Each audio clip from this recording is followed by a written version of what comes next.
नरेंद्र मोदी मुल्क के पहले ऐसे वजीर आजम बन गए हैं जिन्होंने बिहार असेंबली से खिताब किया। इस दौरान पीएम ने बिहार की खूब सताइश की। नरेंद्र मोदी ने कहा कि जब दुनिया तहजीब व सकाफत की तरफ बढ़ रही थी तब वैशाली में जमहूरियत कायम थी। पीएम ने बिहार असेंबली में 7 साला यादगार सुतून का इफ्तिताह भी किया। विधानसभा परिसर के शताब्दी पार्क में कल्पतरु के रोपण का भी सुखद अनुभव मिला है। कल्पतरु के विषय में मान्यता है कि हमारी आशाओं आकांक्षाओं को पूरा करने वाला ये वृक्ष है। लोकतंत्र में यही भूमिका संसदीय संस्थाओं की होती है। मैं आशा करता हूं कि बिहार विधानसभा अपनी इस भूमिका को इसी निरंतरता के साथ निभाती रहेगी, बिहार और देश के विकास में अपना अमूल्य योगदान देती रहेगी। साथियों, बिहार विधानसभा का अपना एक इतिहास रहा है और यहां विधानसभा भवन में एक से एक बड़े और साहसिक निर्णय लिए गए हैं। आजादी के पहले इसी विधानसभा से गवर्नर सत्येंद्र प्रसन्न सिन्हा जी ने स्वदेशी उद्योगों को प्रोत्साहित करने, स्वदेशी चरखा को अपनाने की अपील की थी। आजादी के बाद इसी विधानसभा में जमींदारी उन्मूलन अधिनियम पास हुआ था। इसी परंपरा को आगे बढ़ाते हुए नीतीश जी की सरकार ने बिहार पंचायती राज जैसे अधिनियम को पास किया।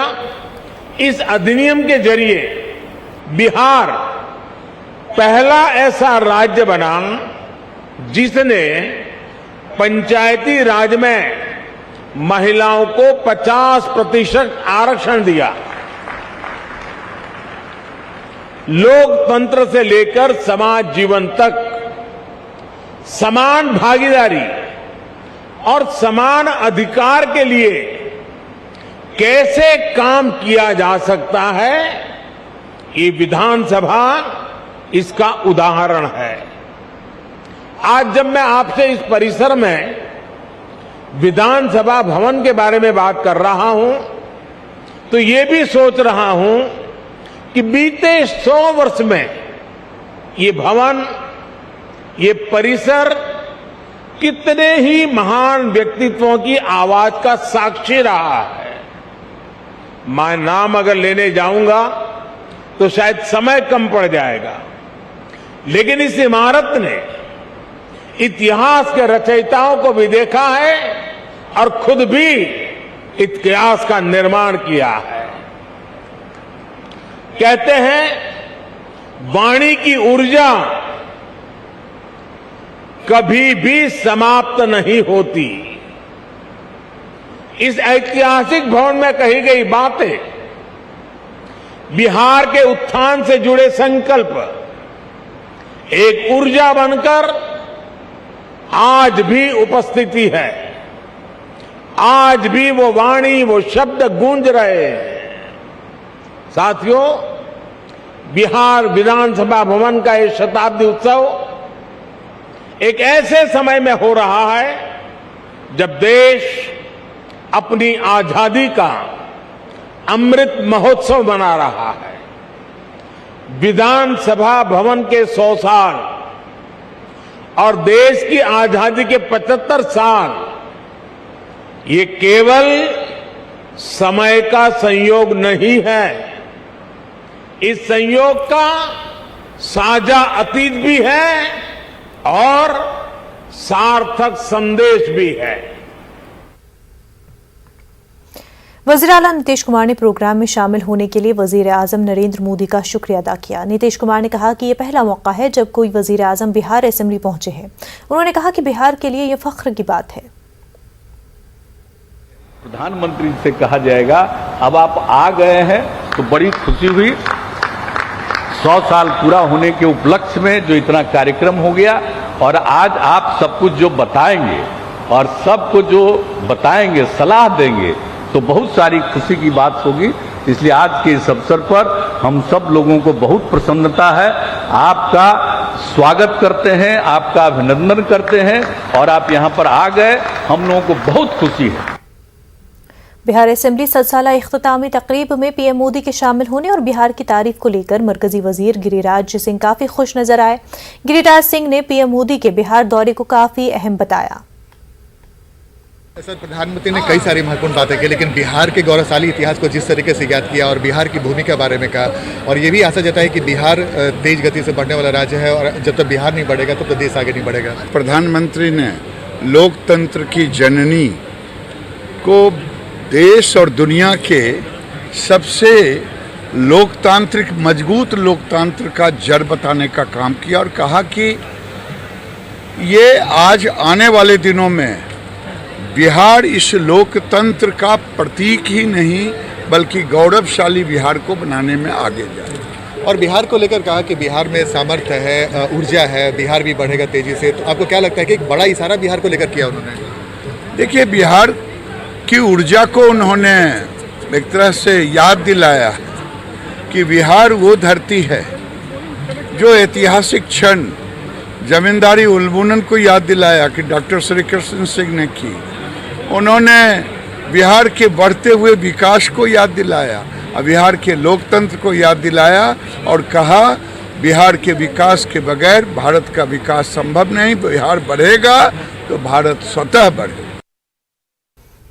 वज़ीर-ए-आज़म नरेंद्र मोदी ने झारखंड में तामीर शुदा देवघर हवाई अड्डे और एम्स का इफ्तिताह किया और इस मौके पर झारखंड के गवर्नर रमेश, वजीर आला हेमंत सोरेन, शहरी हवाबाजी के मरकजी वजीर ज्योतिरादित्य सिंधिया के अलावा बीजेपी के रुकन पार्लियामेंट निशिकांत दुबे मौजूद थे और इस मौके पर पीएम मोदी ने अवामी जलसे से खिताब भी किया। बाबा बैद्यनाथ के आशीर्वाद से आज 16,000 करोड़ रुपए से अधिक के प्रोजेक्ट्स का लोकार्पण और शिलान्यास हुआ है। इनसे झारखंड के आधुनिक कनेक्टिविटी, ऊर्जा, स्वास्थ्य, आस्था और पर्यटन को बहुत अधिक बल मिलने वाला है। हम सभी ने देवघर एयरपोर्ट को और देवघर एम्स, इसका सपना लंबे समय से देखा है। ये सपना भी अब साकार हो रहा है। साथियों, इन प्रोजेक्ट से झारखंड के लाखों लोगों का जीवन तो आसान होगा ही, व्यापार कारोबार के लिए, टूरिज्म के लिए, रोजगार स्वरोजगार के लिए भी अनेक नए अवसर बनेंगे। विकास की इन सभी परियोजनाओं के लिए मैं सभी झारखंड वासियों को बहुत बहुत बधाई देता हूं, अनेक अनेक शुभकामनाएं देता हूं। ये जो प्रोजेक्ट्स हैं, ये झारखंड में भले शुरू हो रहे हैं, लेकिन इनसे झारखंड के अलावा बिहार और पश्चिम बंगाल के भी अनेक क्षेत्रों से सीधा लाभ होगा। यानी परियोजनाएं पूर्वी भारत के विकास को भी गति देगी। साथियों, राज्यों के विकास से राष्ट्र का विकास, देश पिछले 8 वर्षों से इसी सोच के साथ काम कर रहा है।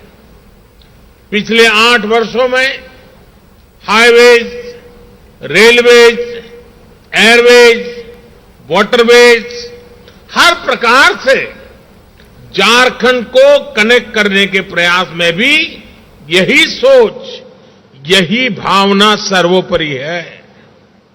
आज जिन 13 हाईवे प्रोजेक्ट का लोकार्पण और शिलान्यास हुआ है, उनसे झारखंड की बिहार और पश्चिम बंगाल के साथ साथ बाकी देश के साथ भी कनेक्टिविटी मजबूत होगी।